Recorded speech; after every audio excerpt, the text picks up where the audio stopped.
मकतटिम्ब डिम्बडमरूपाणु सदा यस्य वे कुमुकटसर्पजाल हृदये घन घन घंटारवम् बम बम बमकतपं बम बहिनं कारुण्यकुण्याकरं भम भम भमगत भम भम वनयनं ध्याये शिवं शंकरं। बोलो शंकर भगवान की जय। बोलो भगवती जगदम्बा गौरा मैया की जय। बोलो गणपति जी गणेश जी महाराज की जय। बोलो नंदी जी महाराज की जय। बोलो कार्तिकेय जी महाराज की जय। बोलो वीरभद्र जी महाराज की जय। बोलो कुबेर जी महाराज की जय। बोलो डमरू त्रिशूल की जय। बोलो चंद्रमा की जय। बोलो गंगा मैया की जय। बोलो भवानी शंकर कैलाशपति महादेव की जय। तो हमने सारे माह जो है भगवान शंकर की अनेकों कथाएं सुनी हैं और जितनी हमने सुनी है उससे कई गुना ज्यादा कथाएं जो हैं शिव महापुराण के अंदर विद्यमान हैं, जो हमने सुनी नहीं, जो हमें पढ़ी नहीं। ऐसी ऐसी कथाएं जो हमारे पास जो कथाओं के गुटके होते हैं ये भी संक्षेप में सार रूप हैं, सिर्फ सार रूप में ये हमारे पास हैं। इसलिए जो है हमने जो कथाएं सुनी है उन पे हम मनन करें, उन कथाओं को मनन करें, जाने हमने क्या क्या सुना है। इस माह में कुछ तो हमें सीखने को मिला होगा। इस साल के श्रावण मास में हमें कुछ तो सीखने को मिला होगा, क्योंकि श्रावण महीना ऐसा होता है, पहले जमाने में होता था, अब तो बहुत गर्मी होती है। ऐसा होता था इसमें बहुत सारे पेड़ पौधे उगते हैं, नए अंकुर फूटते हैं, पेड़ लगाए जाते हैं, बहुत सारे कार्य किए जाते थे।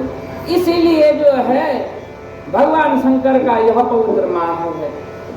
इसमें जो है जो हमने कथाएं सुनी हैं वो हमारे दिमाग में जो है, बुद्धि में जो है बीज रूप प्रवेश करे और जो है वह बीज जो है वृक्ष बने, भगवान शिव की भक्ति का बड़ा भारी वृक्ष बने, जिससे हम जो है निरंतर भगवान की कथा सुनने के लिए प्रेरित हों। जहाँ जहाँ भगवान के भजन हों, जहाँ जहाँ शिव की कथाएं हों, हमें वहाँ जाने का लालच हो। सिनेमा जाने का नहीं, फिल्में देखने का नहीं, भगवान शिव की कथाएं सुनने का, भगवत सुनने का, अर्थात हरि नाम संकीर्तन का हमें लालच हो। हमारा हृदय ऐसा हो जाए कि प्रभु का नाम भाई वहाँ तो अच्छी कथा हो रही, वहाँ तो भजन हो रहा है, इसलिए हम वहाँ जाए, ऐसे हमारे अंदर लालसा भर जाए। इस प्रकार से जो है यह आखिरी जो है वायव्य संहिता भी जो है उत्तरार्ध भी संपन्न होता है। इसके बाद जो है भगवान शिव का जो है यह महात्म्य आज आपको सुनाता हूं। इस प्रकार शास्त्रोक्त शिव पूजन के और भी कई विधान बतलाते हुए महात्मा वायुदेव उपमन्यु के परिणित ज्ञान योग वो मुनियों के प्रति 20 प्रकार से वर्णन कर चुके हैं। इस प्रकार से जो आखिरी जो है संहिता है वो क्या थी? वायव्य संहिता, जिसको वायुदेव सुना रहे हैं। उसको सुना करके कितनी प्रकार से वायुदेव ने ऋषियों को वो सारी बातें सुनाई। उस यज्ञ में, कौन से यज्ञ में, कहाँ पे हो रहा था यज्ञ? यज्ञ कहाँ पे चल रहा है? नैमिषारण्य में यज्ञ चल रहा है। वहाँ सब देवता आ रहे हैं, कभी कोई अलग अलग कथावाचक आ रहे हैं। इस प्रकार जो है इस वायव्य संहिता में वायु देवता वहाँ पहुंचे। उन्होंने भी जो है 20 प्रकार से जो है भगवान का नाम स्मरण करवाया, भगवान की कथाएं सुनाई, लीलाएं सुनाई कि फलानी जगह ऐसा हुआ था। कथाएं क्यों सुनाई? कि जिससे इन सब का उद्धार हो जाए, सरलता से ये लोग भगवान का भजन कर सकें। ये ऋषि जो हैं, जो जप कर रहे हैं, तप कर रहे हैं, यज्ञ कर रहे हैं, इनका अनुष्ठान पूर्ण होकर के इनको सद्गति प्राप्त हो, मुक्ति मिल जाए। ऐसे जो है इस प्रकार 20 प्रकार से जो है उपमन्यु जी ने वर्णन किया और शांत हो गए। और वर्णन करने के बाद चुप हो गए, अपनी कथा को उन्होंने विश्राम दे दिया। उसके पश्चात जो है प्रश्न करने वाले श्री कृष्ण जी भी बड़े आनंदित हुए। उन्होंने सारी कथाएं सुनी और आनंदित हुए। संध्या का समय निकट आ गया। अब जैसे अब संध्या का समय आने वाला शाम का, ऐसे ही संध्या का समय निकट आ गया। वायुदेव जो है वहां से अंतर ध्यान हो गई। वायु देवता जो है संध्या के समय जो है चले गए, विदा हो गए उस यज्ञ से। नैमिषारण्यवासी तपोधन ऋषि यज्ञ के अंत में स्नान करने के लिए चले गए। ब्रह्मा जी ने सरस्वती माता को आदेश दे दिया कि हे सरस्वती, जाओ उन ऋषियों के, उन संतों के जो है, जो ताप साप है, उनको नष्ट करो। इसलिए जो है माता सरस्वती भी जो है प्रसन्नचित्त होकर के धरती पे उतर गई और जो है बड़े वेग से बहने लगी, कल कल स्वर में बहने लगी। मुनियों ने जो है मां सरस्वती को प्रणाम किया और उसमें भी स्नान किया और उसके सुंदर जल से जो है देवादिकों को भी तृप्त कर दिया। उसका सब जल इस प्रकार से जल लेकर के देवताओं को भी चढ़ा दिया, तृप्त कर दिया।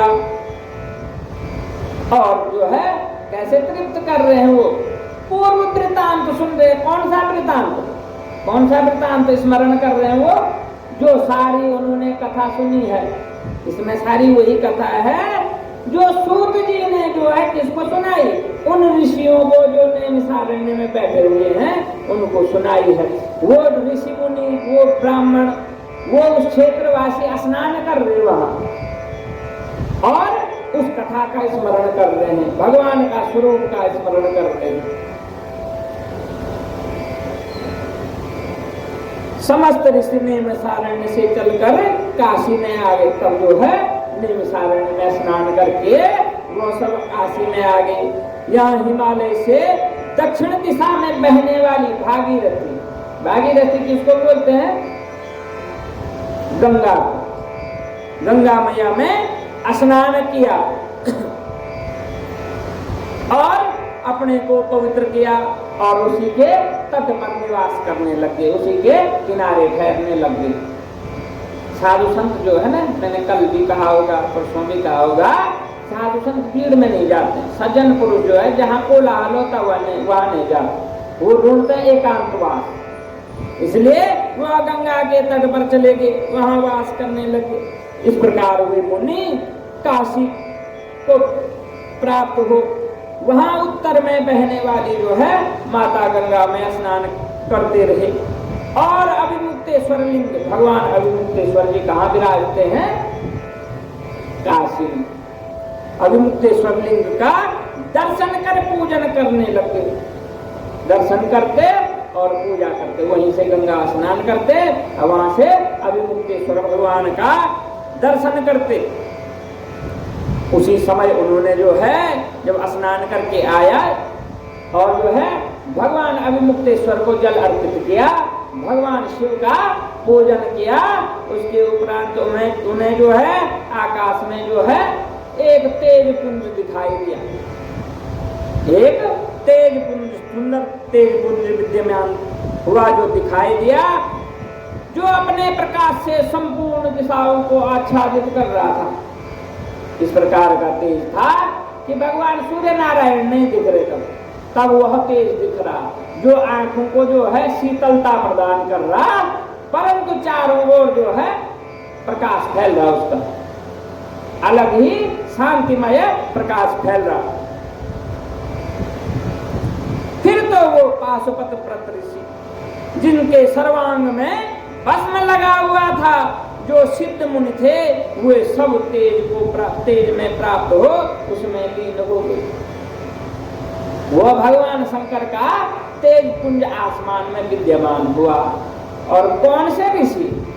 जिन्होंने जो है सत चित्त से, सत्य हृदय से जो है भगवान का निरंतर जो है पूजन किया, भगवान की भक्ति में निरंतर लीन रहे। और यज्ञ समाप्त होने के बाद नैमिषारण्य में जब यज्ञ पूर्ण हो गया, उसके उपरांत वह काशी में आ गया। तो यज्ञ हो गया, यज्ञ के उपरांत स्नान कर रहे हैं, मुक्ति की साधना कर रहे अपने कि प्रभु अब तो हमने यज्ञ कर दिया, हम कब मुक्त होंगे। तब जो है वो भगवान शंकर जो है वहां प्रकट होते हैं। किसको ले जाते हैं?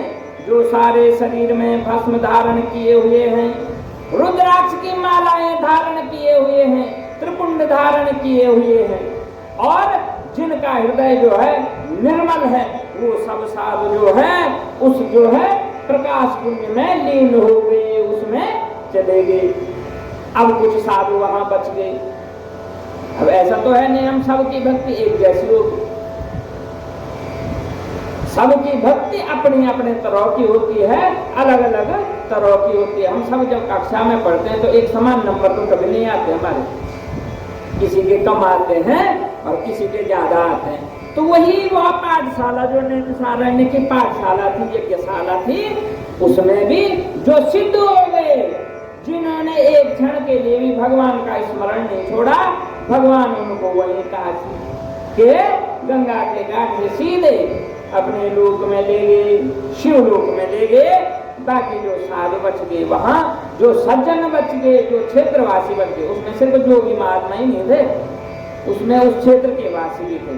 और उस क्षेत्र को छोड़ करके वहां पे जो पशु पक्षी भी अगर सुनने आते थे, ऐसा भी तो होता है कि कोई पशु पक्षी भी निरंतर आता है। जैसे ना हमारे घरों में आते हैं ना, कई बार जो है गऊ को आदत हो जाती है मैं यहाँ जाना है, और वो बड़े प्रेम से जो है दरवाजे पे आ जाते हैं। ऐसे ही जो है पशु पक्षी भी जो उस क्षेत्र में थे, जिनके कानों में जो है कथा का अमृत रस पड़ा है, वो सब भी जो है भगवान में लीन हो गए। और जो बचे हुए साधु थे वो जो है ब्रह्मवन को चले गए, ब्रह्मवन को वो वहां से प्रस्थान कर गए, अर्थात ब्रह्मा जी के पास जा रहे हैं। तब लोगों के पास जो है, सिद्धों के पास जो है बड़ी सामर्थ्य होती थी, वह जो है भगवान के पास आवागमन करते थे, भगवान के पास चले जाते। इस प्रकार से ब्रह्मा जी के पास गए, और जो है जैसे ही वो दरवाजे पे पहुंचे तो ब्रह्मलोक के द्वारपालों ने उन साधुओं को रोक दिया, उन सज्जनों को रोक दिया।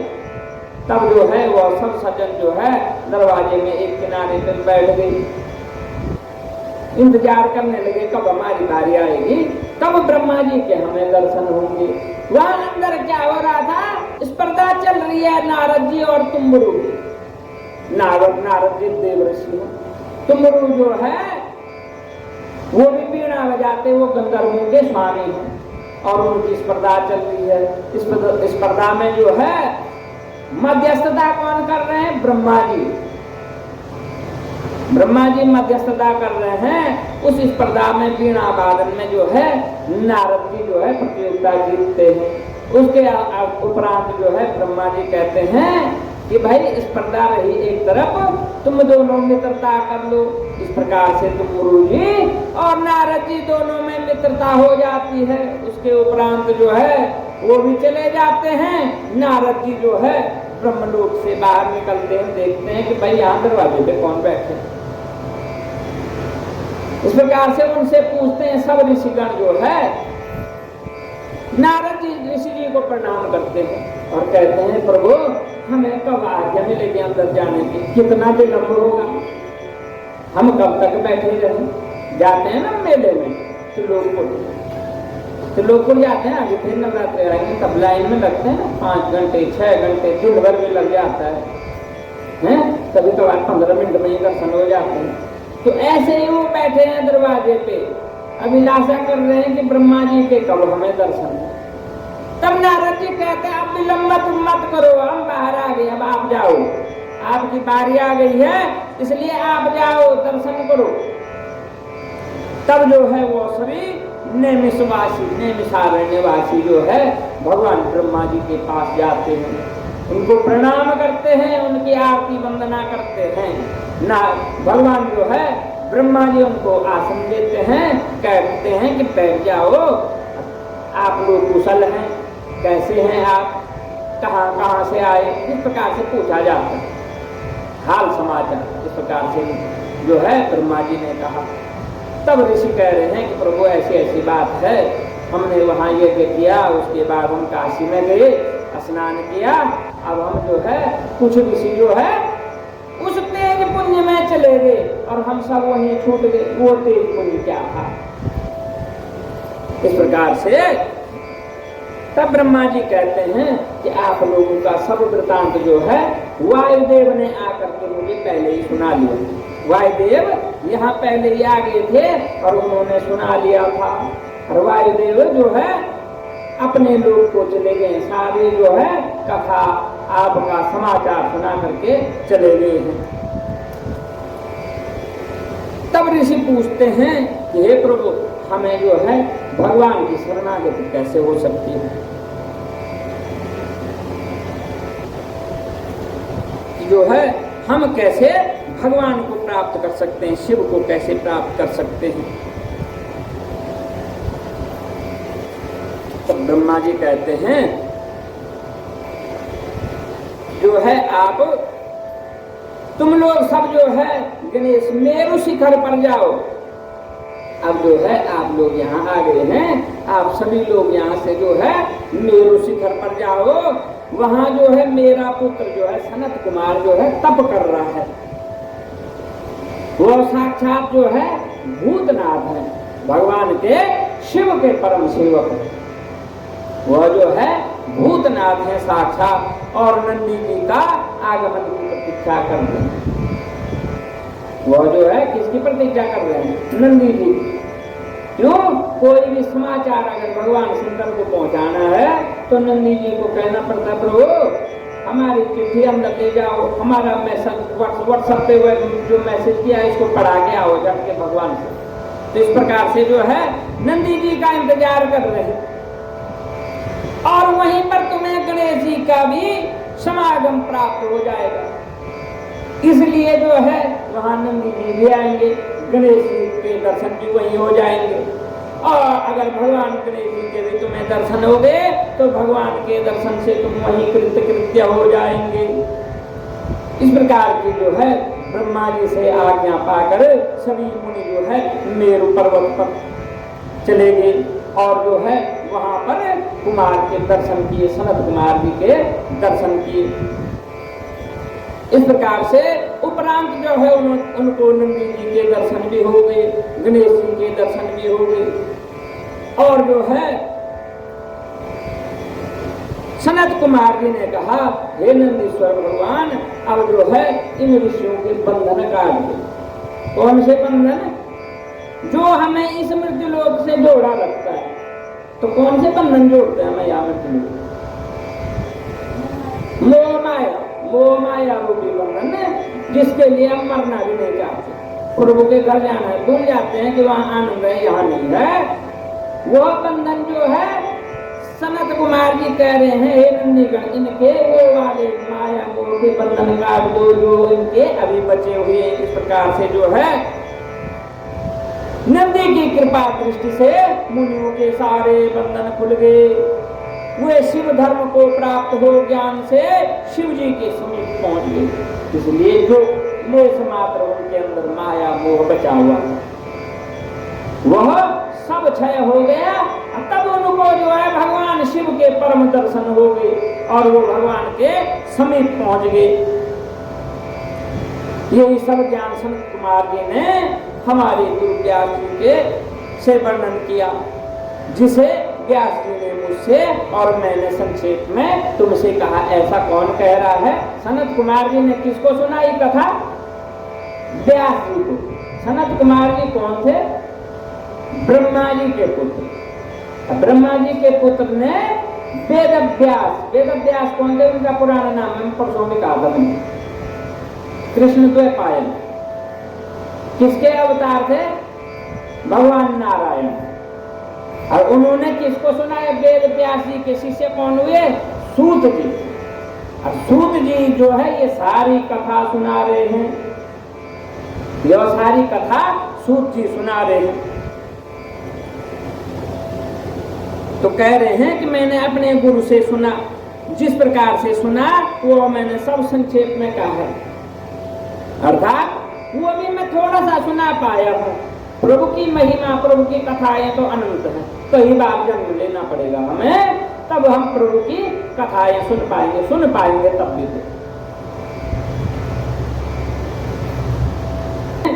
यह वेद जो है भगवान शिव का पुराण करते हैं ना, कभी पुराण का दान कभी कह रहे हैं अपात्र को मत दो।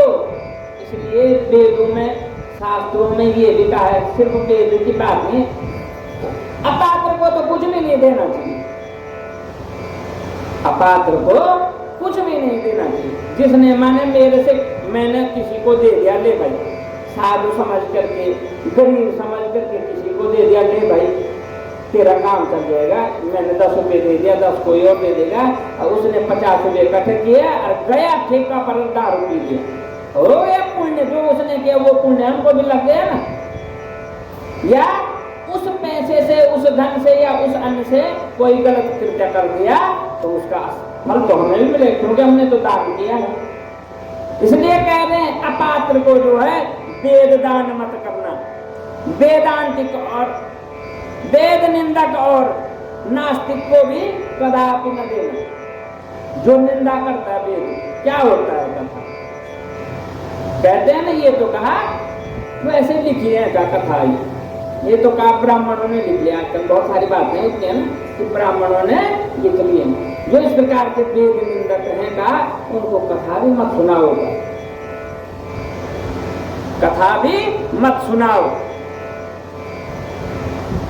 कह रहे हैं सूत जी इस प्रकार से, हे ऋषियों, हे क्षेत्रवासियों, हे ब्राह्मणों, आप सबका मंगल हो। इस प्रकार से जो है आशीर्वाद देते हैं सूत जी। ऐसा कहकर के सूत जी जो है अपने गंतव्य की ओर चले जाते हैं। बोलो सूत जी महाराज की। ऋषियों ने पूजनीय प्रयाग का अपना यज्ञ समाप्त किया। कलयुग का आगमन देख काशी में अपना निवास बनाए। उस समय क्या होने वाला था? कलयुग का आगमन होने वाला था। इसलिए सब ऋषि जो है ज्ञान से परिपूर्ण हो गए, ज्ञान यज्ञ करके परिपूर्ण हो गए। कह रहे अब हम यहाँ काशी से बाहर नहीं जाएंगे, काशी में ही रहेंगे। क्यों? कलयुग आ रहा है, कहीं हमारी बुद्धि भ्रष्ट ना हो जाए, हम इस क्षेत्र से बाहर जाएंगे। वो वहां रह करके भगवान के भजन करने लगे। आदर सहित कोई कथा सुनता, कोई पढ़ाता, सबके पाप नष्ट हो जाते हैं। अभक्त भी वहां रह करके भक्त हो जाता है। जैसी संगत की रंगत कहते हैं ना, जैसे को तैसा मिले, मिले नीच को नीच, और गारे को गारा मिले, मिले कीट को कीट। संगत का असर हो ही जाता है। जैसी संगत होगी, और रोज बैठते रहेंगे हम साधु संतों के समाज में, तो हमारे में वो गुण आ जाएंगे। हम उनकी बातें सुनेंगे, पहले मजबूरी में सुनेंगे, बाद में कहेंगे बाबा जी जरा सुनाइए, फिर सुनाइए, फिर से सुनाइए जरा, कल क्या सुना रहे थे मेरे अच्छे से समझ में नहीं हुए। क्यों? जिज्ञासा हो जाएगी वो बात सुनने की।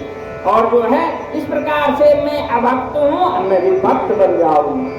वो काशी क्षेत्र या किसी भी धर्म नगरी की वो महिमा है, या किसी भी धर्मात्मा पुरुष की वो महिमा। उसके संग में बैठने से जो है सत्संग की प्राप्ति होती है, कुसंग की नहीं होती है। सत्संग की प्राप्ति होती है, और सत्संग ही जो है मुक्ति का जो है दायक होता है। इसमें किसी प्रकार का संदेह नहीं। पुरातन राजा, ब्राह्मण, वैश्य और सभी प्रकार के इसी 7 आवृत्ति इसी प्रकार से कह रहे हैं। पुराने समय में राजाओं ने भी, ब्राह्मणों ने भी और वैश्यों ने भी और भी सब ने जो है इस पुराण की, शिव महापुराण की 7 आवृत्तियां की, अर्थात 7 बार इसको हृदय में धारण किया। ऐसा तो भी एक तरफ से पढ़ा आज मैंने इतना पढ़ लिया, कल इतना पढ़ दिया, मैंने 1 महीने में समाप्त कर दिया, ऐसा नहीं। पढ़ा मैंने, वो पी लिया, घोट करके पी लिया, जो किताब में लिखा वो सब अंदर हो गया, सब बुद्धि में, इस मेमोरी में फिक्स हो गया। इस प्रकार से पढ़ा। और जो है 7 बार यज्ञ करके वो जो है दर्शन के लाभ उठा चुके हैं और मुक्त हो चुके हैं। जो मनुष्य भक्ति तत्पर हो, इसको सुनता है, वह यहाँ अनेकों भोग भोग करके अंत में मुक्ति को प्राप्त करता है। जो है, जो इस पुराण को सुनता है, भगवान शिव की महिमा को सुनता है, वो जो है संसार में सभी सुख भोगता है। संसार में आए भूख भी लगती है, प्यास भी लगती है, नींद भी आती है, बुखार भी आता है, कभी प्रसन्नता भी होती है, सुख भी होता है, दुख भी होता है, सब चीजें हैं संसार में, हर चीज का अनुभव होता है। इसलिए कह रहे हैं कि जो इस शिव पुराण को भक्ति पूर्वक सुनता है, वो सब सुख भोग करके अंत में जो है शिवलोक को प्राप्त हो जाता है। इसके वक्ता और श्रोता गणपति, कार्तिकेय, शिव पार्वती सहित सर्वदा इनका कल्याण हो। इस प्रकार से जो है व्यास जी कहते हैं कि जो भी इस शिव पुराण को पढ़ेगा, भगवती जगदम्बा सहित शिव जी, कार्तिकेय जी, गणेश जी, नंदी जी, कुबेर जी, कार्तिकेय जी, वीरभद्र जी और सब देवता जो है उन सबका कल्याण करे। बोलो शंकर भगवान की जय, बोलो श्रावण महात्म्य की जय, बोलो शिव महापुराण की जय। तो ये कथा आज की यहाँ पे समापन होती है।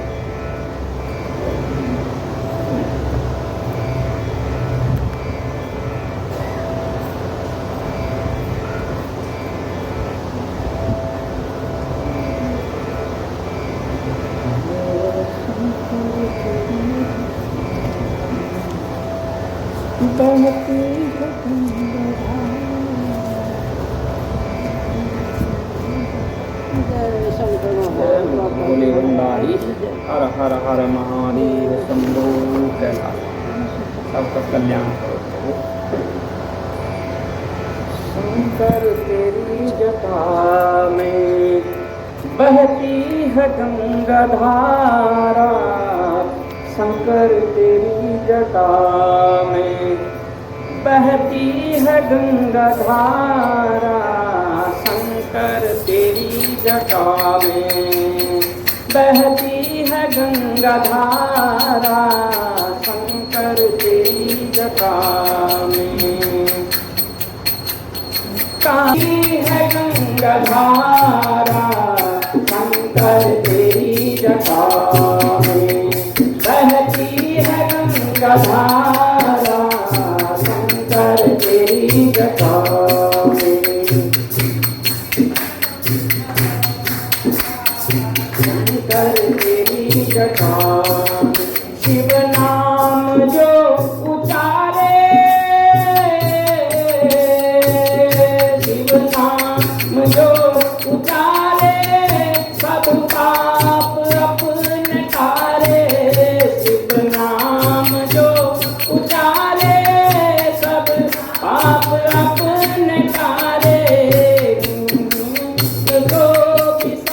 बहती है गंगा धारा, शंकर तेरी जटा में बहती है गंगा धारा, काली घटा के अंदर सिमदामणि उजारा, शंकर तेरी जटा में बहती है गंगा धारा, शंकर तेरी जटा में बहती है गंगा धारा, शंकर तेरी जटा में बहती है गंगा धारा, शंकर तेरी जटा।